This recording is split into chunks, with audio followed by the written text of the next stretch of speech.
집단 감염이 확인된 경기도 안성 축산물 공판장에서 지금까지 60명이 확진 판정을 받았습니다.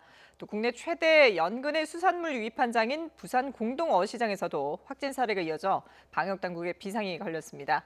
자세히 알아보겠습니다. 김종호 기자. 네, 전국부입니다. 예. 안성에서 한꺼번에 많은 확진 환자가 나왔는데요. 축산물 공판장, 구체적으로 어떤 시설인가요? 네, 소와 돼지를 도축해 중도매인을 대상으로 경매까지 진행하는 곳으로 전국에서 세 번째로 큰 시설입니다. 협력업체 직원까지 더하면 모두 570명이 일합니다. 지난 6일에 직원 2명이 확진 판정을 받아 전수검사가 진행되는 과정에서 직원 50여 명과 가족 등 60명이 감염된 사실이 확인됐습니다. 이 숫자는 안성에서 진단검사 결과가 다 나오지 않은 상황에서의 확진자 수입니다. 아직 결과가 나오지 않았거나 다른 주소지 보건소에서 검사를 받은 사람도 있어서 관련 확진 환자가 더 늘 거로 예상됩니다. 또 직원 가운데 20여 명이 외국인 노동자인데 공판장 근처 숙소에서 함께 지낸 거로 파악돼 단체 생활에 따른 감염 확산 우려도 큰 상황입니다. 1차 전수검사에서 확진 판정을 받은 50여 명은 대부분 협력업체 직원으로 도축 과정에서 나온 부산물을 씻는 곳에서 일했습니다. 방역당국은 좁은 공간에서 많은 사람이 함께 작업하는 과정에 바이러스가 퍼진 거로 보고 있습니다.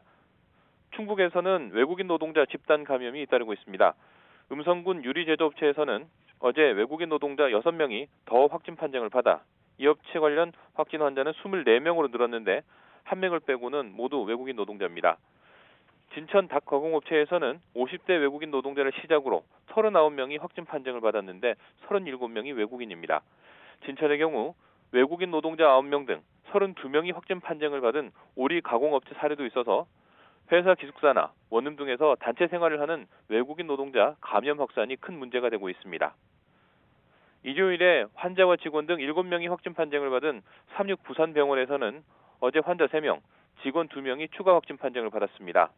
애초 6층 환자와 직원만 확진 판정이 나왔는데 어제는 다른 층에서도 환자가 나왔습니다. 해당 병원에서는 장기 입원 환자에 대한 선제 검사를 진행하는 과정에 지난달 18일 입원한 환자가 감염된 사실이 확인돼 전수 검사가 진행됐습니다. 방역당국은 이미 퇴원한 환자 300여 명에 대한 진단 검사도 진행하고 있습니다. 또 추가 현장 조사를 벌여 동일 집단 격리 범위를 결정할 예정입니다. 부산에서는 또 국내 최대 연근해 수산물 유판장인 부산 공동어시장에서도 확진 사례가 이어지고 있습니다.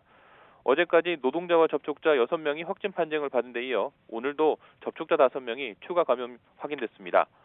부산 공동어시장에서는 오늘 위판 물량이 없어서 경매가 진행되지는 않았는데 내일부터 경매를 중단할지는 오늘 결정될 거로 보입니다. 부산 공동어시장에서 경매가 중단된다면 연근해 수산물은 부산 다대포나 경남 삼천포 등에서 위판될 예정입니다. 지금까지 전국부에서 YTN 김종호입니다.